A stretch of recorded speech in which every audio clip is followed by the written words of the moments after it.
नमस्कार अनि स्वागत छ यस युट्युब च्यानलमा। आज मैले हजुरहरूमाझ नेपालको जनगणना 2078 सम्बन्धी जानकारीहरू लिएर आएको छु। आशा छ यस भिडियोलाई लाइक, कमेन्ट र च्यानललाई सब्स्क्राइब गरेर साथ दिनुहुनेछ। सुरु गरौँ नेपालको जनगणना सम्बन्धी केही जानकारीहरूबाट। विक्रम सम्वत 1968 देखि नेपालमा जनगणनाको सुरुवात गरिएको थियो भने त्यसबेला नेपालको प्रधानमन्त्री चन्द्रशमशेर रहेका थिए। उक्त जनगणना सञ्चालन गर्ने निकाय भने सेन्सस गोसवारा रहेको थियो। पहिलो जनगणनादेखि चौथो जनगणना यानि कि 1998 सम्मको जनगणना सामान्य हेड काउन्ट विधिबाट गरिएको थियो। यसै गरी विक्रम सम्वत 2058 सालदेखि पूर्ण गणना र स्याम्पल दुवै विधिको प्रयोग गरिएको थियो। विक्रम सम्वत 2028 सालको 7औं जनगणनामा सेकेन्ड जेनेरेसन कम्प्युटर IBM 1401 को प्रयोग गरिएको थियो। यो नै नेपाल भित्रिएको पहिलो कम्प्युटरको रूपमा लिइन्छ।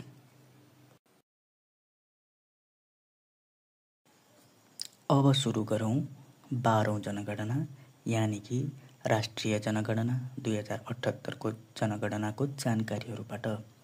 हालको जनगणना सार्वजनिक गरिएको मिति विक्रम सम्वत 2079 चैत्र 10 गते। यस जनगणनाको नारा मेरो जनगणना मेरो सहभागिता रहेको थियो। 12औं जनगणनामा कुल 80 प्रश्नावली समावेश गरिएको थियो भने यस जनगणना सञ्चालन गर्ने निकाय केन्द्रीय तथ्याङ्क विभाग र यस जनगणनालाई सार्वजनिक गर्ने निकाय राष्ट्रिय तथ्याङ्क कार्यालय रहेको थियो।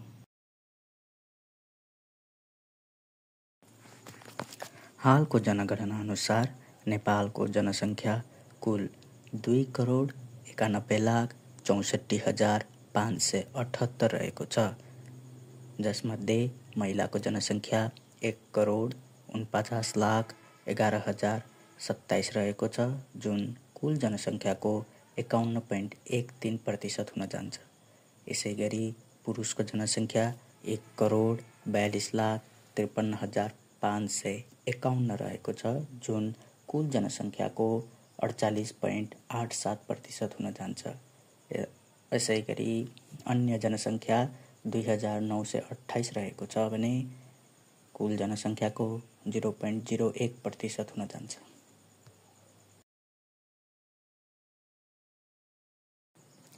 कुल जनसङ्ख्यालाई बसाइको आधारमा विभाजन गर्ने हो भने सहरी जनसङ्ख्या कुल जनसङ्ख्याको 27.07% रहेको छ भने सहरोन्मुख जनसङ्ख्या 39.75% रहेको छ। यसै गरी ग्रामीण जनसङ्ख्या 33.19% रहेको जानकारी हामीले राष्ट्रिय जनगणना 2078 पाउन सक्छौँ। अब हेरौँ जनसङ्ख्या वृद्धि, वृद्धि दर, जनघनत्व र लैङ्गिक अनुपातको तथ्याङ्कहरू। विक्रम सम्वत 2068 देखि 2078 सम्ममा वृद्धि भएको जनसङ्ख्या 26,70,074 जना रहेको छ भने जुन विक्रम सम्वत 2068 को जनगणनाको जनसङ्ख्याभन्दा 10.08% बढी हो। यसै गरी राष्ट्रिय जनगणना 2078 अनुसार नेपालको वार्षिक जनसङ्ख्या वृद्धि दर 0.92% रहेको छ भने जनघनत्व 198 जना प्रति वर्ग किलोमिटर रहेको छ। साथसाथै नेपालको लैङ्गिक अनुपात 95.59 रहेको छ, अर्थात् नेपालमा प्रति 100 जना महिला बराबर 95.59 जना पुरुषको सङ्ख्या रहेको छ। अब हेरौँ सबैभन्दा बढी र सबैभन्दा कम जनसङ्ख्या भएका 5 जिल्लाहरू। सबैभन्दा बढी जनसङ्ख्या भएका 5 जिल्लाहरूमध्ये क्रमशः पहिलो नम्बरमा काठमाडौँ रहेको छ, दोस्रो नम्बरमा मोरङ, तेस्रोमा रूपन्देही, चौथोमा झापा रहेको छ भने पाँचौँमा सुनसरी जिल्ला रहेको छ। साथसाथै सबैभन्दा कम जनसङ्ख्या भएका 5 जिल्लाहरूमध्ये पहिलोमा मनाङ, दोस्रोमा मुस्ताङ रहेको छ भने तेस्रोमा डोल्पा, चौथोमा रसुवा र पाँचौँमा हुम्ला रहेको छ।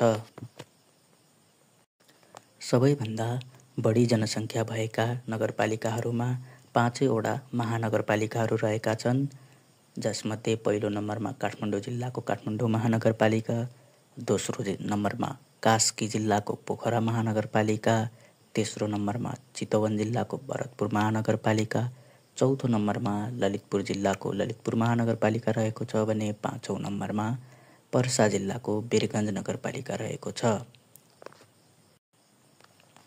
साथसाथै सबैभन्दा कम जनसङ्ख्या भएका 5 नगरपालिकाहरू डोल्पा जिल्लाको ठुलोभेरी पहिलो नम्बरमा रहेको छ भने दोस्रोमा डोल्पा जिल्लाकै त्रिपुरा सुन्दरी रहेको छ, तेस्रोमा सङ्खुवासभा जिल्लाको माधी नगरपालिका रहेको छ भने चौथोमा तेह्रथुम जिल्लाको लालीगुराँस नगरपालिका रहेको छ।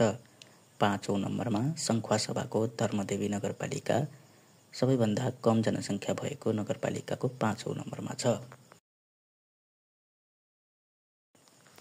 र अन्त्यमा सबैभन्दा बढी जनसङ्ख्या र सबैभन्दा कम जनसङ्ख्या भएका गाउँपालिकाहरू। सबैभन्दा बढी जनसङ्ख्या भएको गाउँपालिकाहरूमध्ये पहिलो नम्बरमा बाँके जिल्लाको बैजनाथ गाउँपालिका रहेको छ, दोस्रोमा बाँके जिल्लाकै राप्ती सोनारी गाउँपालिका रहेको छ, तेस्रोमा बाँके जिल्लाकै खजुरा गाउँपालिका रहेको छ भने चौथो नम्बरमा रूपन्देही जिल्लाको मायादेवी र पाँचौं नम्बरमा पनि रूपन्देही जिल्लाकै गैंडाहवा गाउँपालिका रहेको छ।